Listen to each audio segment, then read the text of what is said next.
अस्सलाम वालेकुम जी। आज मैं आपके लिए बहुत ही मज़ेदार से एक स्मूदी लेके आई हूँ। उसके लिए मैंने एक बनाना ले लिया है, कीवी ले ली है और एप्पल ले लिया है और कुछ दूध ले लिया मैंने।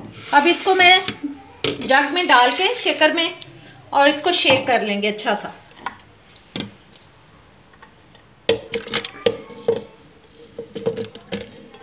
सब चीज़ों को इसमें डाल के अब इसको अच्छा सा हम शेक कर लेते हैं।